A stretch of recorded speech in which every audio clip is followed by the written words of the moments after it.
इस वीडियो में हम एक मजमून पढ़ेंगे जिसका टाइटल है द जर्नी ऑफ चॉकलेट।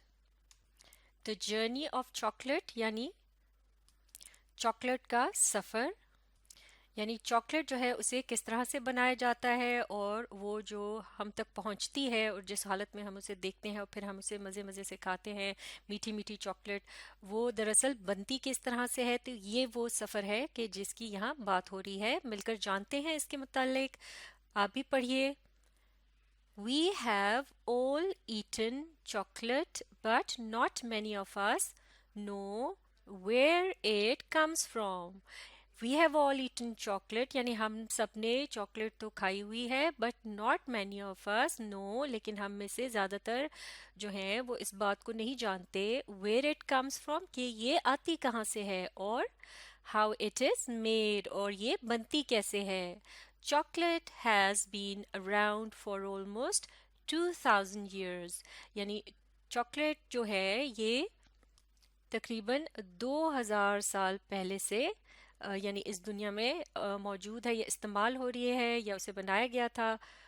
आगे पढ़ते हैं। इन एंशंट टाइम्स यानी पुराने वक्तों में chocolate was a symbol of wealth, यानी चॉकलेट जो है ये अमीर होने की एक तरह की निशानी थी। यानी सिर्फ अमीर लोग ही इसे यानी हासिल कर सकते थे या खा सकते थे। As only the rich could afford it, जैसे कि सिर्फ अमीर लोग जो है वो इसको खरीद सकते थे या खरीदने की ताकत रखते थे। तो इससे ये पता चलता है कि चॉकलेट खासी महंगी हुआ करती थी। आगे पढ़ते हैं। Chocolate came from central and south America to Spain in the 1500s। Central और साउथ अमेरिका से मुराद है सेंट्रल अमेरिका और साउथ अमेरिका, यानी सेंट्रल अमेरिका जो है वो अमेरिका के बिल्कुल बीचों बीच, यानी कि जो वहाँ की जगह हैं या मुल्क हैं, और साउथ अमेरिका जो कि उसके जुनूब में जो इलाके मौजूद हैं, यानी अमेरिका का जो निचला हिस्सा है। तो वहाँ से ये जो चॉकलेट है वहाँ से आई और इसको ले जाया गया कहाँ, Spain.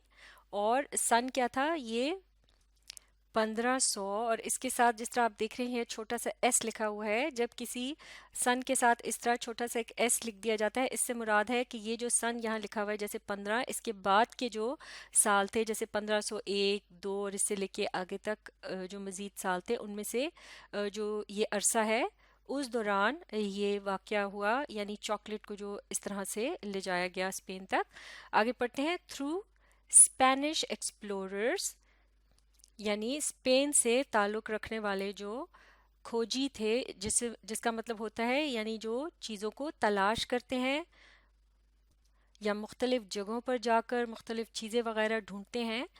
Who brought it back with them, जो कि उसको यानी चॉकलेट को अपने साथ वापस लेकर आए स्पेन, यानी वो अमेरिका गए थे और वहाँ से उन्होंने चॉकलेट को लिया या हासिल किया और फिर वो उसे अपने मुल्क ले आए। आगे पढ़ते हैं। It became very popular and quickly spread through out Europe.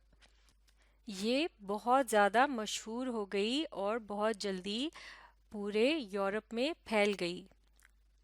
क्या चीज़ थी जिसका जिक्र हो रहा है, यानी chocolate. You would be amazed to know that chocolate comes from cocoa trees in its raw form. You would be amazed to know, यानी आप ये जानकर हैरान होंगे कि चॉकलेट जो है वो that chocolate comes from, chocolate कहाँ से आती है, कोको ट्रीज से, यानी कोको का जो दरख्त है उससे मिलती है अपनी रॉ फॉर्म। का मतलब होता है जब वो एक ऐसी हालत में होती है जैसे कि एक बीज की शक्ल में या फल की शक्ल में, यानी वो कच्ची हालत होती है उसकी, उसे रॉ फॉर्म कहते हैं। और बाद में उसको यानी कि एक तरह से उसको तैयार किया जाता है, फिर उसको चॉकलेट की शक्ल दी जाती है। तो जो उसकी असल शक्ल होती है उसमें वो कोको ट्री से जो है हासिल की जाती है। आगे पढ़ते हैं। जैसा कि इस तस्वीर में आप देख सकते हैं ये एक कोको ट्री है और इस पर इस तरह से ये जो फल सा लगा हुआ है बिल्कुल जैसे पपीता होता है, लेकिन इसको जब इस तरह से कट किया जाता है, यहाँ इस दूसरी तस्वीर में आप देख सकते हैं, तो इसके अंदर से इस तरह से ये गोल गोल से जो बीज से निकलते हैं इनको कोको बीन्स कहते हैं। और फिर यही आगे चलकर चॉकलेट की यानी इनको चॉकलेट के तौर पर इस्तेमाल किया जाता है।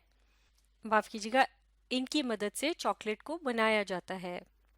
आगे पढ़ते हैं। इट इज़ वेरी सरप्राइजिंग, यानी ये एक बड़ी हैरान कुन बात है, ये हैरान कर देने वाली बात है, that the flowers of a cocoa tree grow on the trunk of the tree, यानी कि जो कोको का जो दरख्त होता है उसके जो फूल होते हैं वो उसके तने पर उगते हैं। जैसे कि हमने इस तस्वीर में भी देखा, यही फूल फिर आगे चलकर इस तरह से इसके फल में तब्दील हो जाते हैं। तो ये आप यहाँ देख सकते हैं कि ये जो दरख्त का तना है इस पर ये इस तरह से लगे हुए हैं, यानी फूल जो हैं वो टहनियों के बजाय इस तरह से तने पर उगते हैं। These flowers grow throughout the year, और ये जो फूल हैं ये सारा साल उगते रहते हैं, यानी वो सारा साल जो है वो दरख्त इस तरह से फूल देता रहता है। When the fruit is ripe, और जब फल पक जाता है, large pods hang all over the tree, बड़ी बड़ी सी जो फलियां हैं वो तमाम दरख्त पे इस तरह से लटक रही होती हैं, जैसे हमने अभी तस्वीर में देखा।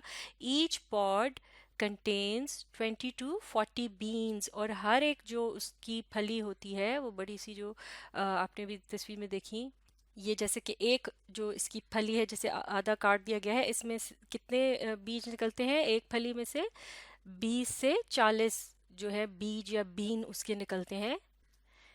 It takes the pot about 6 months to ripen, तकरीबन 6 माह का अरसा लगता है एक ये जो फली होती है या ये कोको का जो ये फल सा होता है इसको पकने में। आफ्टर दैट, उसके बाद the pods are collected and then split open to remove the beans, और फिर उसके बाद क्या होता है, यानी जब वो पक जाता है तो इनको तोड़ लिया जाता है, जमा कर लिया जाता है, और फिर उनको बीच में से इस तरह से काट लिया जाता है। स्प्लिट करना यानी बीच में से इस तरह से आधा काट लेना, और फिर उसको काट लेने के बाद क्या किया जाता है, उसमें से ये जो बीन्स हैं या उसके ये जो बीज से हैं इनको निकाल लिया जाता है। Now the process of delicious chocolate making starts, और फिर अब शुरू होता है मज़ेदार चॉकलेट बनाने का काम। फर्स्ट ऑफ ऑल, यानी सबसे पहले द बीन्स आर हीटेड और placed in the hot sun for drying. तो सबसे पहले क्या किया जाता है, चॉकलेट बनाने के लिए ये जो बीन्स होते हैं इनको गर्म किया जाता है, या फिर उनको सूरज में यानी कि इस तरह से सूखने के लिए छोड़ दिया जाता है। Then they are sent to factories, फिर उन्हें फैक्ट्रियों को भेज दिया जाता है। Chocolate beans are clean before roasting them in a big oven, chocolate के ये जो बीज से होते हैं इनको पहले साफ किया जाता है, इनको भूनने से पहले। और ये इस भूनने के काम के लिए बड़ा सा जो एक चूल्हा है उसका इस्तेमाल किया जाता है, या फिर इसको भट्टी कहते हैं, जिसमें कि इनको इस तरह से पकाया जाता है। Next the shells are removed from the beans, फिर उसके बाद जो उनके छिलके हैं उनको अलग कर दिया जाता है उन बीजों पर से। The remaining pieces are edible and called nibs, और जो उसके बीच में से खाने के काबिल जो चीज़ें एडिबल यानी जिन्हें खाया जा सके वो जो हिस्सा होता है बीजों का, वो जो बाकी रह जाते हैं उन्हें क्या कहा जाता है, उन्हें निब्स कहते हैं। The nibs are roasted and mixed with sugar and made into a paste. तो ये जो निब्स होते हैं इनको यानी एक तरह से ये बीज के अंदर का जो गूदा होता है जैसे बादाम होता है इस तरह से ये होते हैं, तो इनको फिर क्या किया जाता है, इनको भूना जाता है और फिर चीनी के साथ मिलाया जाता है, और फिर इनका एक मलीदा सा बना दिया जाता है, एक पेस्ट बना दी जाती है, यानी खूब बारीक इनको पीस लिया जाता है। Dried milk and some flavours are added to the mixture, और फिर सूखा दूध और फिर कुछ जायके मुख्तलिफ किस्म के जो होते हैं उनको शामिल किया जाता है इस महलूल में, यानी ये जो मिक्सचर सा होता है कोको बीन्स यानी निब्स और बाकी चीज़ों का। This mixture is then poured into big trays, और फिर ये जो मिक्सचर सा होता है ये महलूल जो होता है इसको बड़े बड़े जो ट्रे होते हैं मजमे होते हैं उनमें एक तरह से फैला लिया जाता है। The chocolate now becomes a fine liquid, और जो चॉकलेट है वो एक पतला सा यानी कि एक बिल्कुल पानी की तरह से वो बन जाती है। Finally this liquid is left to harden, और फिर उसे छोड़ दिया जाता है सख्त होने के लिए। This is how chocolate is made, और इस तरह से चॉकलेट को बनाया जाता है। Chocolates are no doubt a good source of vitamins. Chocolate बेशक विटामिन्स एंड मिनरल्स यानी चॉकलेट जो है वो विटामिन और मादनियात वगैरह जो होती हैं यानी जो ज़मीन से चीज़ें हासिल की जाती हैं उनका एक बहुत अच्छा ज़रिया है। But eating too much chocolate is not a good habit, लेकिन बहुत ज़्यादा चॉकलेट खाना एक अच्छी आदत नहीं है। We must remember to always brush our teeth after eating chocolate, और हमें हमेशा अपने दांतों को साफ करना याद रखना चाहिए चॉकलेट खाने के बाद।